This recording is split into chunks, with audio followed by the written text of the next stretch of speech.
Torpisc testing demo part 2.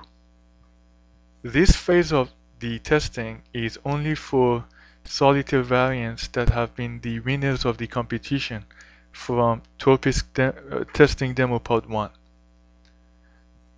For this step, perform a depth search test for each of your designs first, and then after that we are going to follow up with a benchmark test. So for the depth search test, I'm going to go to encrypt, get the keys, and then I'm going to select Solitaire for now, and then I'm going to select depth search, check mark it, and then set the value for the depth search to 50. The chunk size value is going to be 27, and the number of keys to generate is going to be 2000. After that, I'm going to set the initial state of the deck. So we are running this test for Solitaire as a reference point to be able to figure out what the number of hits for the highest possible depth is. Now I am going to click on Go. This is going to take at least half a minute because of the high number that I've chosen for the depth search.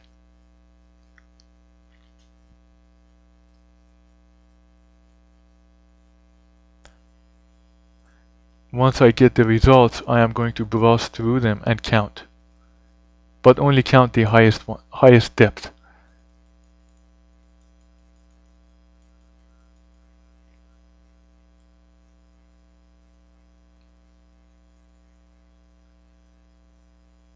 We have 1 hit for depth 3.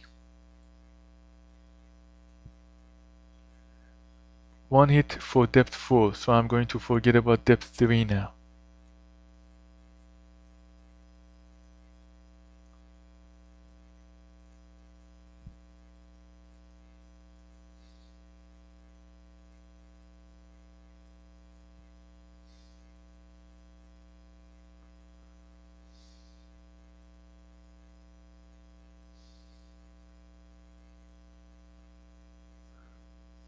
One hit for depth 1. Since this is lower, we are going to ignore it. So you get the idea. I have already done this, and for Solitaire I got 5 hits for depth 5. So depth 5 was the highest. Now let's see what we would get for the Solitaire variant of our choosing.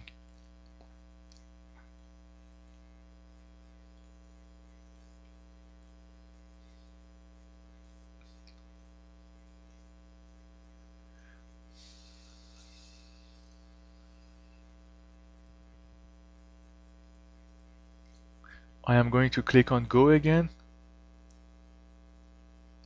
If I do the same thing now, what I got last time was 8 hits for depth 5. So to me that's a pass because the results are the same. If I had a much higher depth, let's say depth 10, then that would have been a sign of trouble.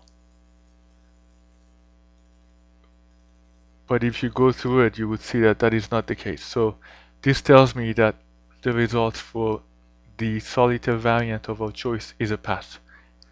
Now I am going to move on to the next test, which is benchmark testing.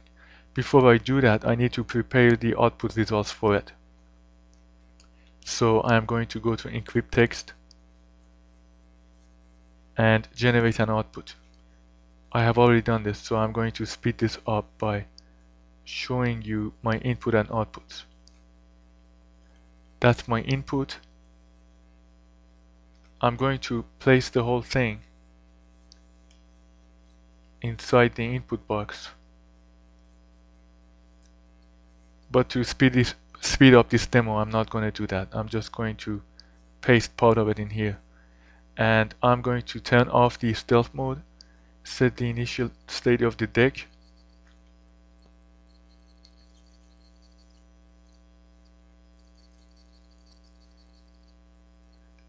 and you can do this. This can be random, so you don't have to follow up with any particular password here. choose Solitaire and click on Encode. Once the results are ready down here, you can do a Control C and then Control V into your output file, which is something that I have already done, and then you would need to do the same thing for your Solitaire variant.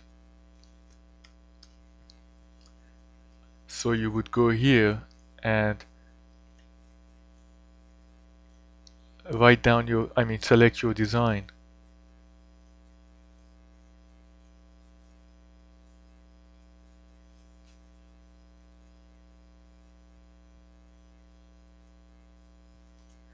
And then you would click on Encode again. Then do a Control C here after the results are ready. And then Control V them into this file.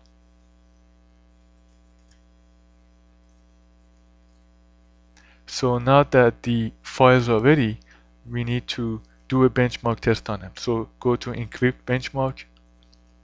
Here you have a brief description of what each benchmark test is in red. So go to Browse folder, C, and go to the same folder that you have your output results in. That's my Solitaire. Here is the result for Solitaire. So do a print screen and store it into a bitmap file. I have already done that here. Solitaire results. Then you need to do the same thing for your Solitaire variant.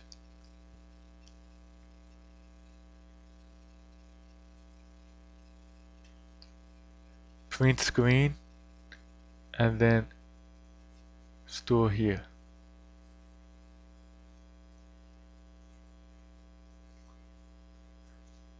Now at this point, what I would need to do is to compare these results. So I'm going to open both of them and go back and forth between them and compare the values.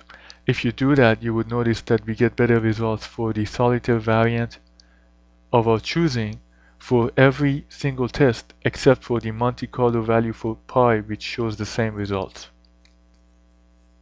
This is remarkable. This basically shows that this variant that we are working on is showing hopeful results. And it shows that it's strong enough to at least be used for less than 1,000 letters. Thank you for watching this presentation.